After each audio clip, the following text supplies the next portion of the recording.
everybody. I want to do a shift recap of one of my ICU night shift that I recently had. It was kind of crazy. So my sign out starts at 1800. I came in and my colleague told me about the 5 patients that we had on our service, and during sign out I got a page for a consult in the ED, but ED can handle it. I let that wait till we finished and then I'll call them back.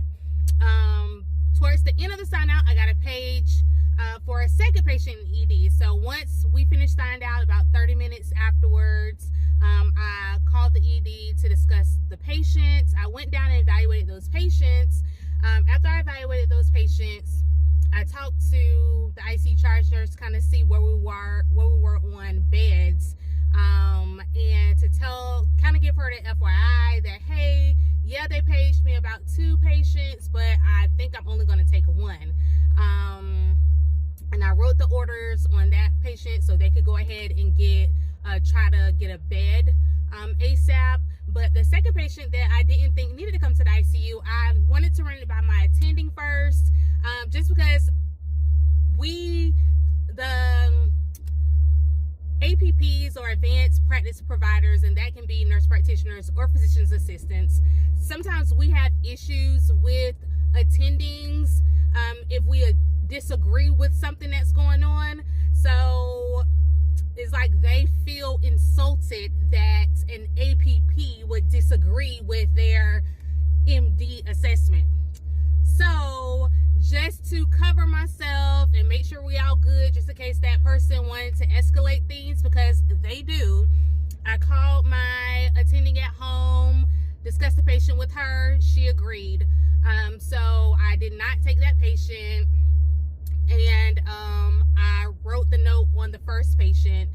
Once I finished with that, that takes a while to write orders and write the full history and physical, a consult note, because I want to be as thorough as possible. So it took me about an hour to finish that.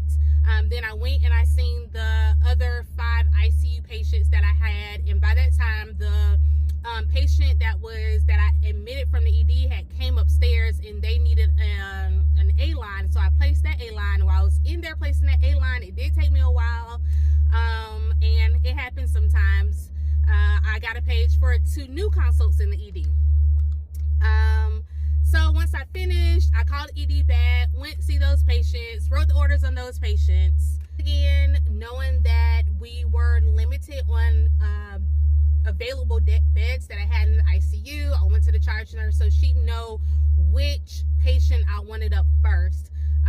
So I let her know which one I wanted first, and I knew that the ED was not happy with the choice that I made, but hey, I'm the one making the decisions.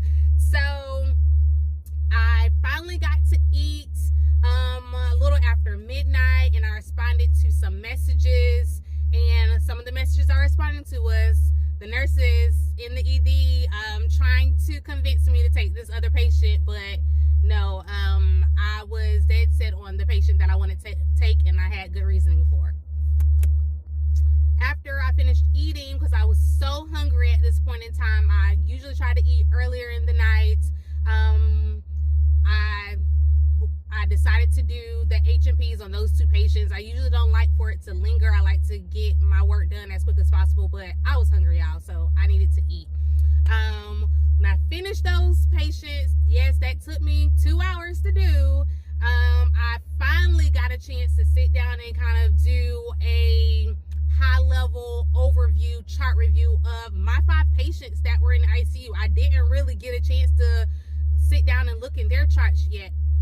Yeah, the nurses would come in if they needed something. I would give them orders and answer questions, but I didn't really get a chance to thoroughly look through lab results, test results, notes from earlier that day. So I was able to do a little bit of that at this point in time. And then the patient that needed the A-line, I was borderline on whether he needed the central line placed, but so I went back to reassess him, and he didn't need for me to place the central line. So I went back and was able to do a more thorough chart review of the patients. And by that time, AM labs start coming in, and so I'm able to look over those and address those issues, or replace lights or change orders or whatever needs to be done.